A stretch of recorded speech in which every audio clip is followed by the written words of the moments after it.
사람이 한평생 살아가면서 뜻밖의 일을 만나는 경우가 있습니다. 갑자기 사고를 만나거나 질병을 만나거나 또 원하지 않았던 마음의 갈등을 하기도 합니다. 어떤 경우는 마음의 평안을 찾기 위해서 교회로 왔는데 교회에 와서 마음이 더 어지럽고 시끄러운 경우도 있습니다. 그래서 교회에 안 다녀야 되겠다. 신앙생활 그만둬야 되겠다. 이런 마음을 가지는 경우도 있습니다.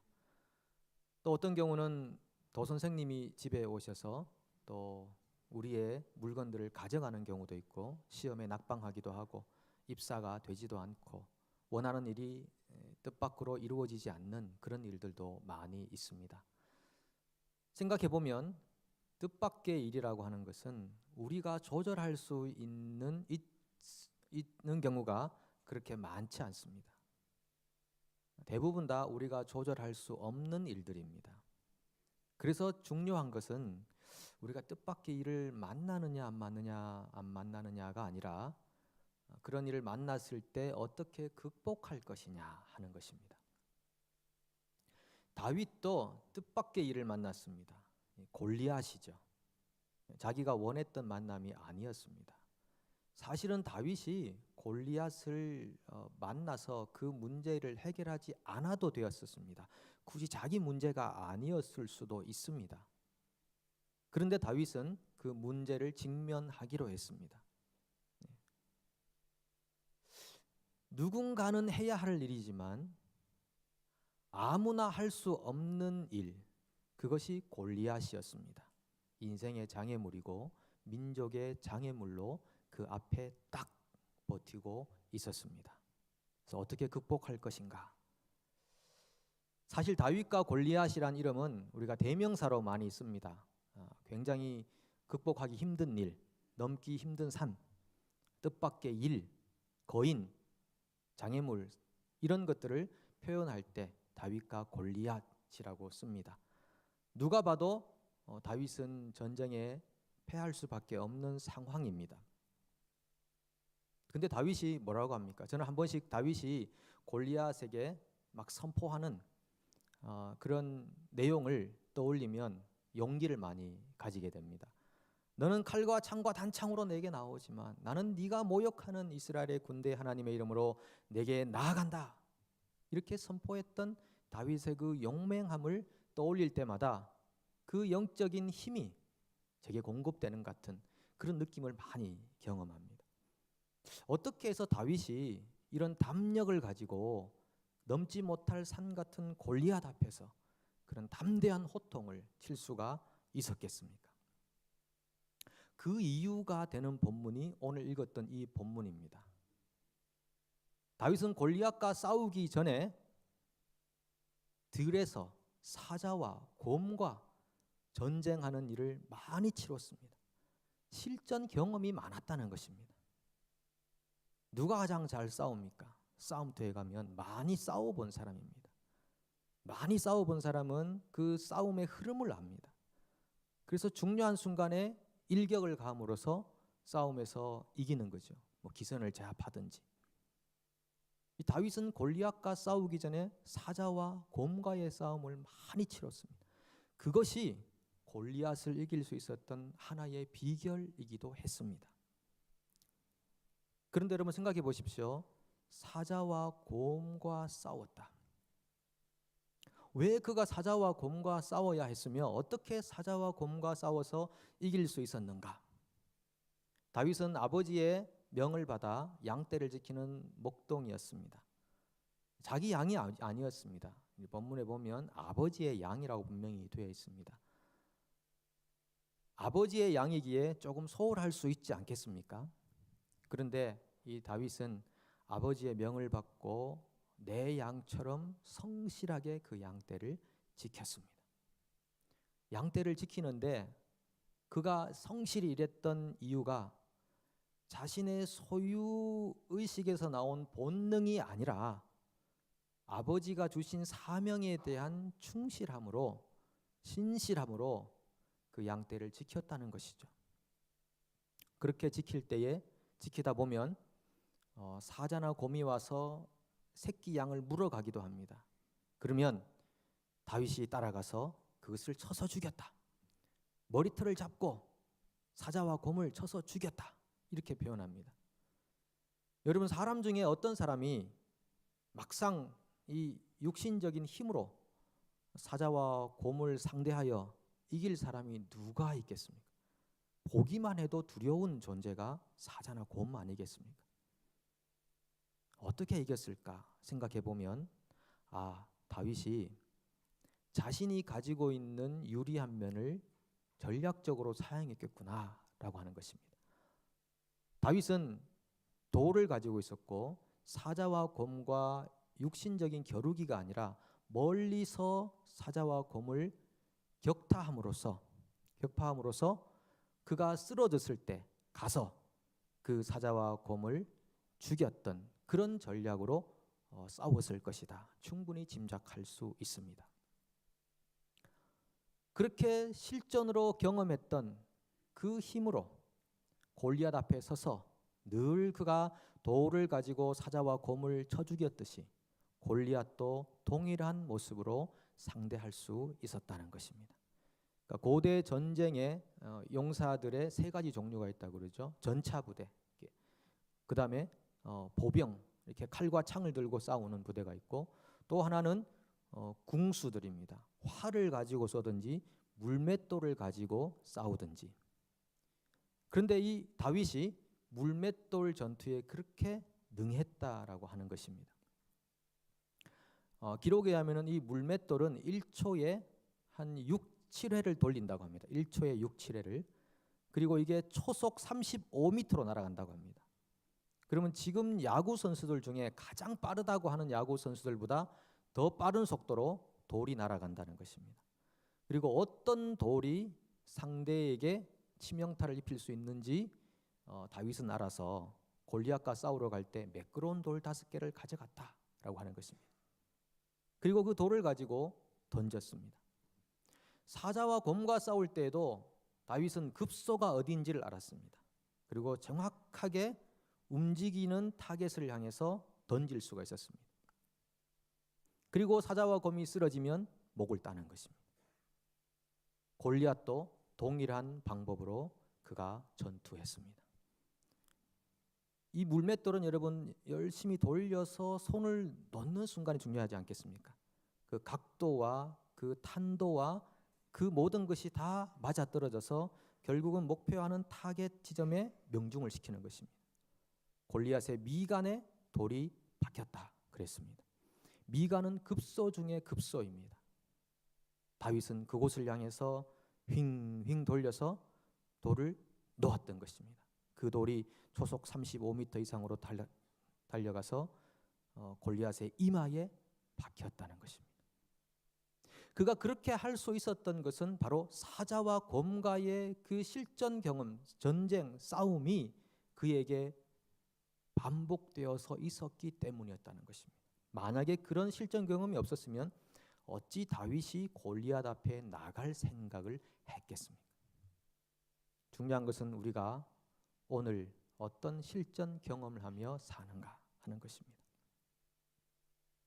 지난 주일에 우리 청년부가 원래부터 주니어 청년부하고 시니어 청년부로 나눠졌는데 아직 시니어 청년부의 사역자가 오지 않아서 잠시 제가 그분들하고 시간을 같이 보냅니다. 같이 있으니까 저도 그 당시 그 나이 정도의 마음으로 돌아가는 듯한 마음이 있고 실제로 그렇기도 하고 그렇습니다. 이 친구들하고 같이 시간을 보내는데 지난주는 우리가 아우팅을 가자 그래서 밥을 같이 바베큐를 맛있게 해서 먹었습니다. 교회에서. 그리고 그날 바베큐를 먹은 다음에 보울링장을 가기로 되어 있었습니다. 저는 그 하루 한 주 전부터 마음이 설레었습니다. 보울링 가면 너네들 다 죽었다. 내가 한번 실력을 제대로 한번 보여주겠다. 제가 한국에서 4년간 조기 볼링 회원을 했기 때문에 12개 스트라이크 중에 10개를 친 적이 있기 때문에 내가 제대로 한번 보여줘야 되겠다 생각을 하고 설레이는 마음으로 일주일간을 보냈습니다. 혹시 청년들이 다른 데 가자 그럴까봐 조바심을 내면서 볼링이 계속 유지되기를 그렇게 하면서 드디어 볼링장으로 갔습니다. 첫 게임 1프레임을 쳤는데 스트라이크가 나왔습니다. 여기까지 바란 것은 아닌데 우연이겠지 청년들이 생각했습니다. 두 번째 던졌는데 또 스트라이크가 나왔습니다. 이걸 더블이라고 그러죠. 드디어 실력이 줄지 않았구나. 세 번째 던지는데 발목이 시큰거렸습니다. 이건 아니지. 어쨌든 그렇게 해서 한 게임을 다 마쳤습니다. 뒤로부터는 잘 성적이 나오지 않았습니다. 이제 몸을 풀었다고 할 때 우리 총무가 그럽니다. 이제 내기 합시다. 이제 팀별로 내기 합시다. 다음 주일날 아이스크림 내기입니다. 그래서 좋다, 하자. 그래서 제가 이제 마음을 먹었습니다. 이제 몸을 풀었으니까 한번 보여줄게. 그리고 첫 번째 볼을 딱 던지는 순간에 제 종아리가 터지는 느낌이었습니다. 모든 볼의 무게와 모든 이 육체의 무게를 다 실어서 왼발에 실어서 딱 던지는 순간에 저는 다윗이 물맷돌을 제 종아리에 던진 줄 알았습니다. 딱 돌아봤습니다. 누가 나를 쳤어? 근데 그곳에는 다윗이 없었습니다. 모두가 골리앗처럼 보였습니다. 그리고는 그 후부터 볼을 던질 수가 없었습니다. 아마 근육이 문제가 생겼구나 이 생각을 했습니다. 늘 이 마음의 교만이라는 것이 문제인 것 같습니다. 내가 한번 보여줄 거야. 다 죽었어 하는 그 마음이 제가 이게 마음이 이래서는 안 되는구나. 제가 유사한 경험을 몇 번이나 한 적이 있습니다. 근데 종아리 근육에 문제가 생겨서 절룩절룩 거리면서 한 주간을 보냈는데 참 희한하게요. 어제 되니까 95% 다 회복이 되더라고요. 아마 새벽기도 오셨던 분들이 이 소식을 알고 기도를 많이 해주신 것 같습니다. 그래도 내일 사진을 한번 찍어보려고 합니다만, 생각해 보니까 사용하지 않던 근육을 갑자기 사용해서 근육에 문제가 생기더라는 것입니다. 저는 그들과 함께 있기 때문에 저도 그 나이라고 생각하고 같이 볼을 준비 운동 없이 그냥 막 마구 던졌던 것입니다. 그게 아니구나. 근육이라는 것은 늘 사용하던 근육이 사용될 때 문제가 안 생기는구나. 사용하지 않던 부분을 갑자기 사용하면 문제가 생기는 것이구나. 여러분, 학생이 공부를 잘하려면 어떻게 해야 되겠습니까? 시험 성적이 잘 나오려면 열심히 공부를 하는 것이 마땅한 것입니다. 어떤 회사에 입사하려면은 그 입사 조건에 맞춰서 준비를 하는 것이 마땅한 것입니다. 돈을 잘 벌고 싶으면 성실히 지혜롭게 시대의 흐름을 잘 파악해서 하는 것이 마땅한 것입니다. 그런 전초 작업이 없으면 결과를 기대하기 힘든 것 아니냐라고 하는 것입니다. 우리가 사는 이 세상에는요, 대부분의 것들이 자연과학적으로 움직이는 것입니다. 자연과학이라는 것은 원인에 따른 결과를 가져오는 것 아니겠습니까? 결과가 생겼다는 것은 그만큼의 원인이 제공되었다는 것 아니겠습니까? 하나님은 이 세상을 만드실 때 정말 기적적으로 세상을 만드셨지만 이 기적으로 창조한 이 세상을 움직이는 수단은 과학이라는 것입니다. 그러면 우리가 우리의 구원을 중심으로 생각해 보겠습니다. 우리의 구원은 어떻게 이루어지는 것인가? 기적과 과학의 조화가 아니겠습니까? 우리가 하나님을 알게 되고 예수님을 마음으로 믿게 되는 이 모든 과정은 기적적인 것입니다. 왜냐하면 우리가 영적으로 죽은 존재였기 때문입니다. 내가 스스로 살아서 내가 스스로 부활해서 하나님의 음성을 듣게 되고 하나님의 계시를 받게 되는 것이 아니라 하나님이 우리 속에 찾아오셔서 우리 영을 살려주셔서 정말 기적적으로 하나님의 음성을 듣고 예배하는 사람들이 되는 것입니다. 그런데 구원받은 그 이후에 살아가는 수많은 시간 동안의 삶은 과학에 의해 움직이는 것이 대다수입니다.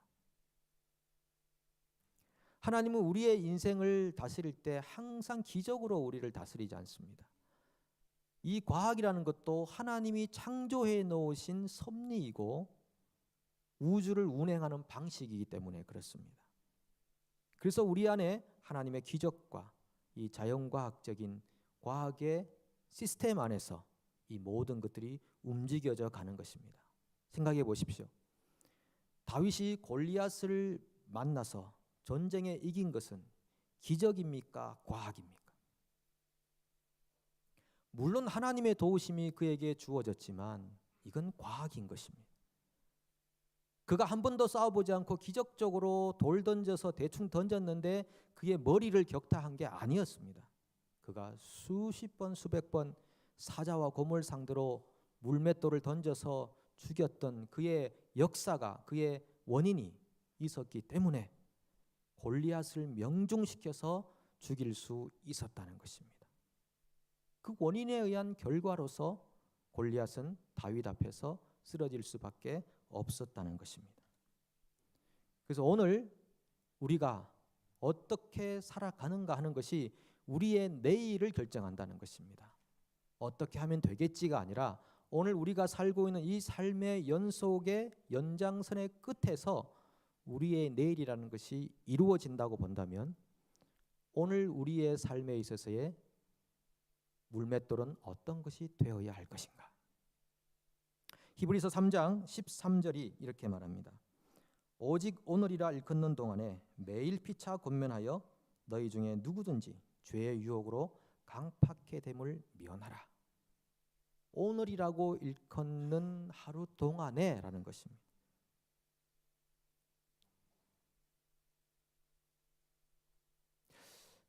오늘 우리의 삶의 모습은요, 어제의 결과라고 할 수 있습니다. 여러분 살아오시면서 어제의 좋은 삶 때문에 오늘 평안을 누리십니까?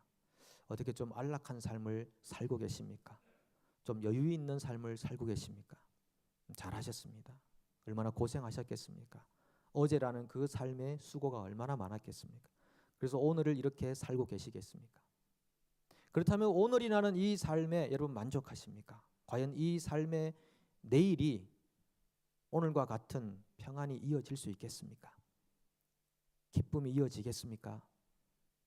내적인 평강이 늘 자리 잡겠습니까? 하나님을 얼굴과 얼굴을 대하여 볼 때 기쁨으로 주님을 만날 수 있겠습니까? 오늘이라는 그 삶의 결과인 내일을 지금 아무런 작업 없이 놔둬도 괜찮겠습니까? 만약 내일을 위해 오늘을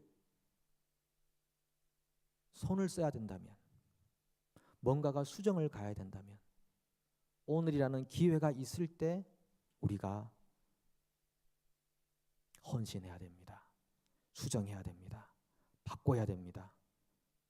연단해야 됩니다. 내일이 오면 더 이상 이 기회가 없어질 것입니다. 우리가 왜 어제에 묶여 살아야 하겠습니까? 내가 왕년에는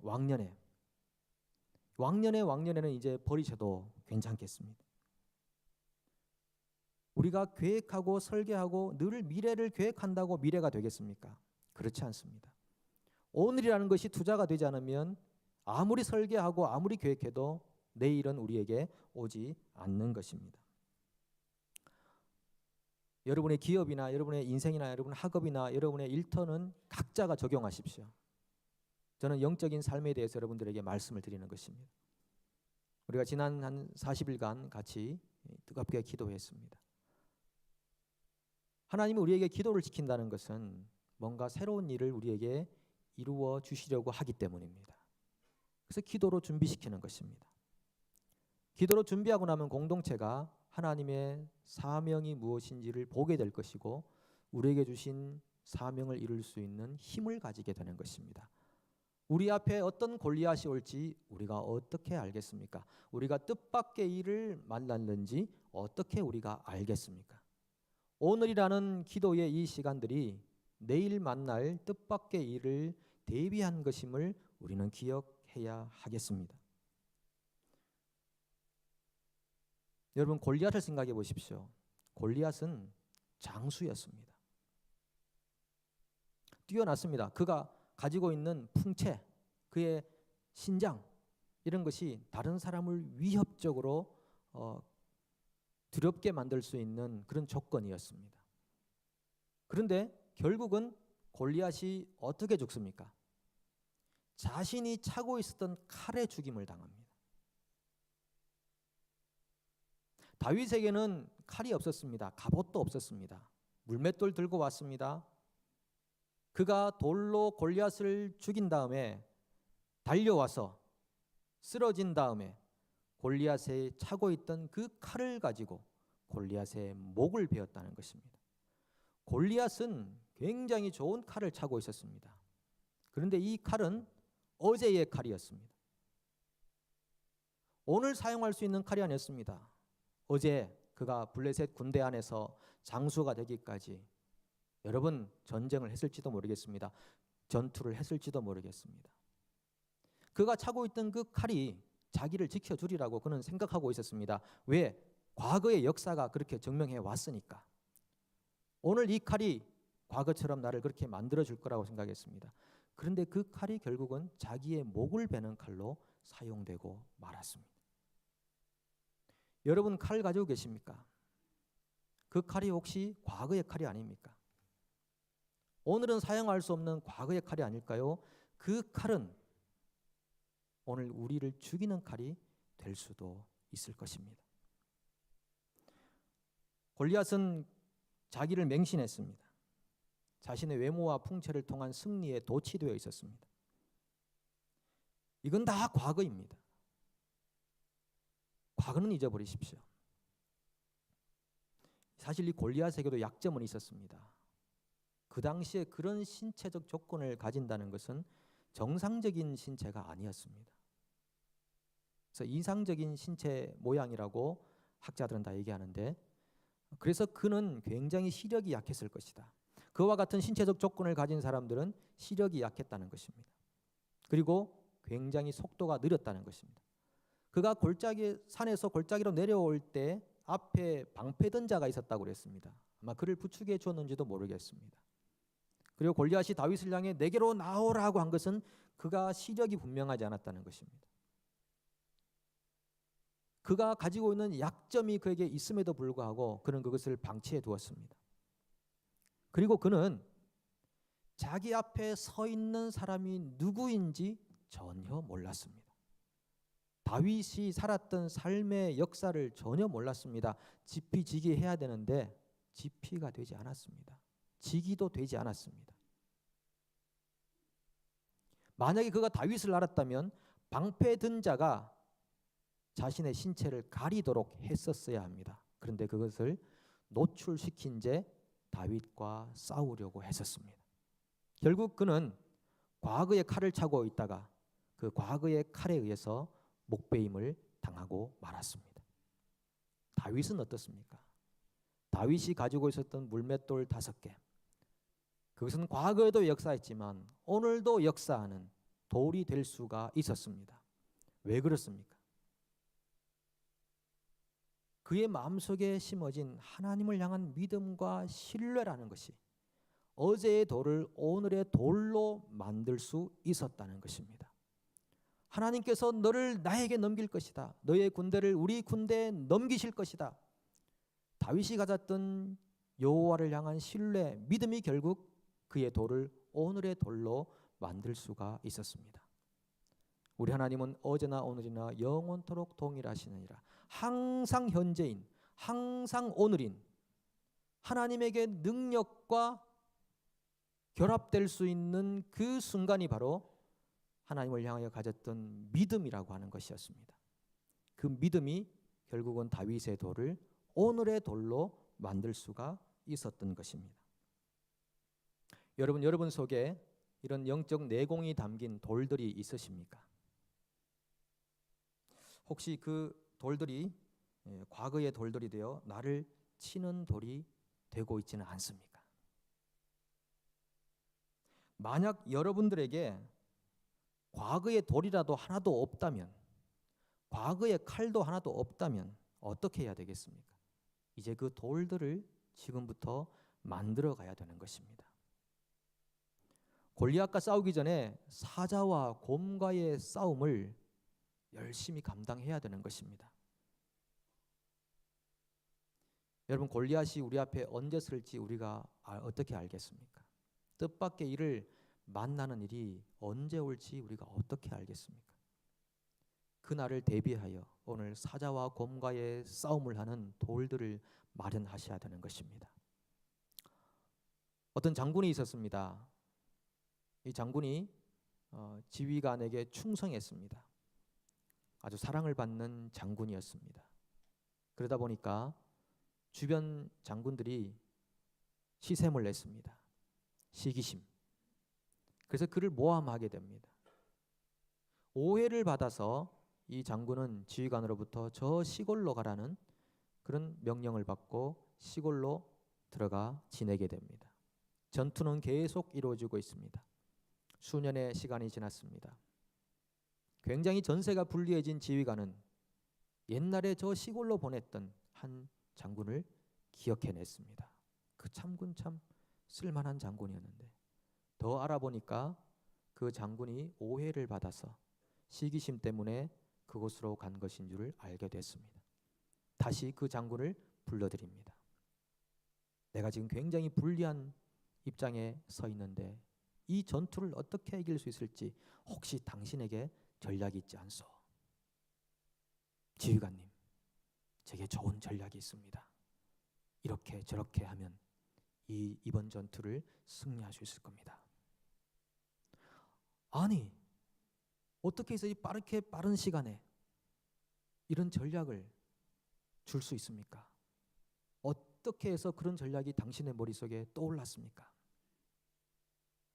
지휘관님, 제가 시골에 살면서 있었던 수년간의 시간 동안 한 번도 전략을 세워보지 않은 날이 없었습니다.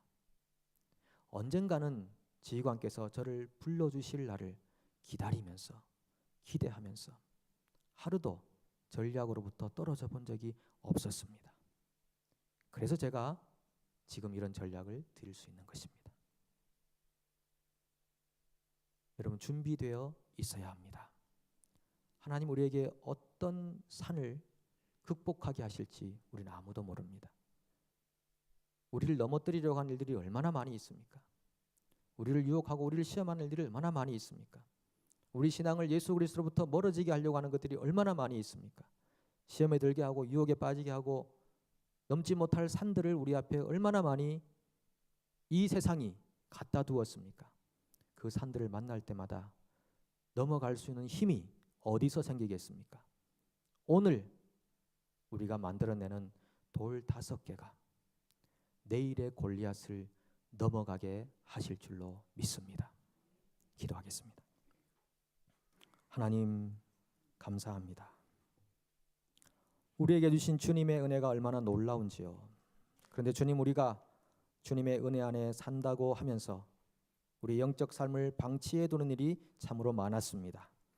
우리를 붙잡아 주셔서 더욱 깨어서 오늘이라는 시간이 있는 동안에 경건 내리기를 연습하고 훈련하고 영적 전투를 감당해내게 되어서 우리가 만날 골리앗을 넉넉히 이길 수 있도록 우리를 붙잡아 주시옵소서.